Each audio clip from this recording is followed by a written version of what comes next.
So in this video then I wanted to offer a simple little analogy to understand what exactly the universe is.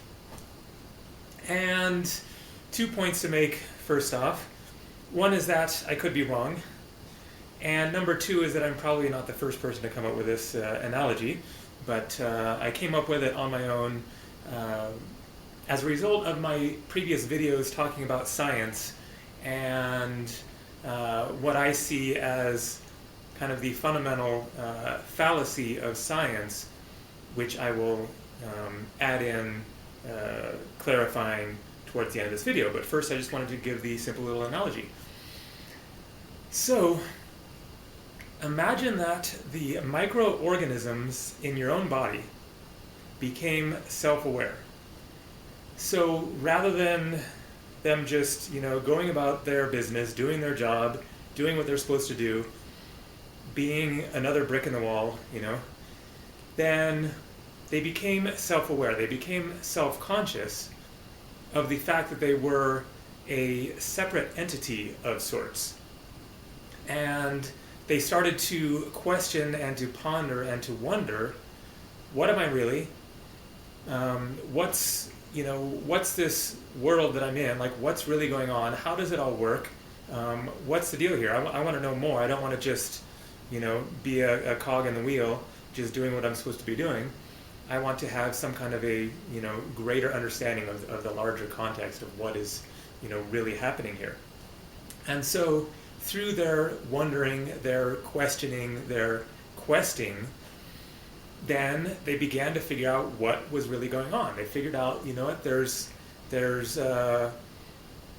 different elements or qualities of substance within this world that I'm living in. There's blood, there's tissues, there's muscles, there's bone, there's electrical charges going on, and they became more and more intelligent and acquired more and more knowledge and information about the world in which they live, and began to put together the pieces of the puzzle and advance their understanding to a great extent as a result of their questioning and their genuine yearning and desire to understand who they were and what the world really is that they're living within.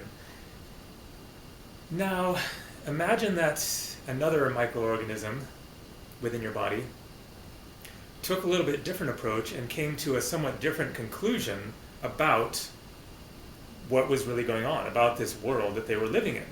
And so imagine that this microorganism went to the other microorganisms which were doing their sort of scientific research of testing and experiment and their various scientific ways of deducing what was going on. And this microorganism said to them, guys, you're definitely figuring stuff out, you're coming to true conclusions, but you're missing the most important thing of what's really going on here. What we're actually dealing with here is we're living inside of another being. All this stuff you see around you is actually the body of a being, a personal, individual being that has its own experience of consciousness. Now imagine the reaction of the other microorganisms doing the research. It would be like, dude, get the hell out of here. What are you talking about? That's the most absurd thing I've ever heard. And yet, the one with the radical idea would actually be correct. So, maybe you figured it out. The universe is the body of God. And we are the little microorganisms within that body trying to make sense of things. And so that is ultimately my sort of core criticism of science, is that it is not seeing the forest for the trees, as it were. It is so focused on all of the little details and picking things apart that it is missing out on the truly large picture of what is really going on, which is that this universe of ours is a conscious being, otherwise known as God.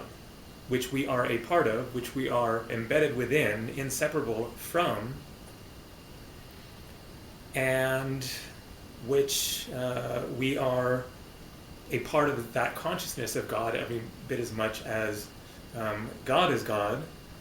We are, just deeply immersed within the beingness of God and are part of it, even as we have our own personal, individual experience of being a seemingly separate self. So the way to truly understand what is really going on is not by picking things apart bit by bit, piece by piece. You may ultimately deduce various facts and information, such as the speed of light and the atoms at the heart of matter and various other quantum particles, and how quantum mechanics works, and the age of the universe and the age of the earth, and how much longer the sun has before it burns out, and how long ago the dinosaurs lived, and how to get a astronaut up onto the moon, and exploring the furthest reaches of space, and what black holes really are, and all this stuff, which is interesting and fascinating. And I'm not down on science. I find all of this stuff very interesting and informative, and it's definitely a matter of curiosity to understand, what's going on within this universe. What is the construct of this physical reality? What are the laws that govern this universe, etc.? But ultimately, you're going to come up short because you're lost in the body, not understanding that there is actually a consciousness that pervades it all, just as we have a consciousness that it pervades our own body, and ultimately we are that consciousness much more than we are the body. And there are ways to tap into the bigger picture and that consciousness that pervades the universe and that exists beyond the universe in some way, and that is through your own subjective experience of your own consciousness, which connects with the vast consciousness of creation. So science can keep advancing forwards and coming to greater realizations and understandings of how this physical universe really works, and come up with more and more inventions and advancements in technology in the process. But it's a direction that is not ultimately leading to truth, to a genuine understanding of the nature of reality, because the nature of reality is consciousness first and foremost, and then this physical universe is an aspect of that divine universal consciousness. And so if you really want to understand what the true nature of reality is, what the really grand bigger picture is, then it is through your own inner quest and inner realizations and understandings, and connecting with that aspect of consciousness which we are a part of, and which is this tremendous, magnificent being, just as the microorganisms would if they could actually comprehend in some sort of a subtle way this magnificent being that we are in relation to the tiny little things that exist within us, then God also is this magnificent being that we can scarcely even imagine, but that we can actually get some sort of a glimpse of, and that we can connect with and come to understand in some way. So I think there needs to be a merging of sorts of the spiritual inner quest and the scientific quest for understanding the nature of the universe, and merging them together in some way. And in so doing, then you are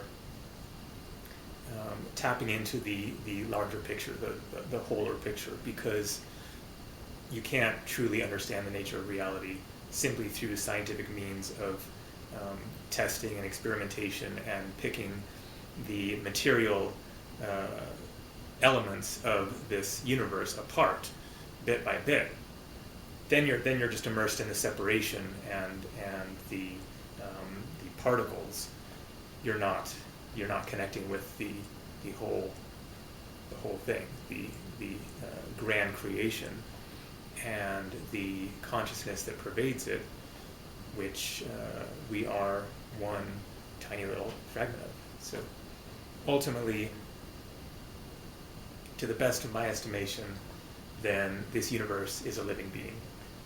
It is a divine, conscious cosmos, and not simply a physical, material universe, simply, acting according to physical laws that are just there arbitrarily.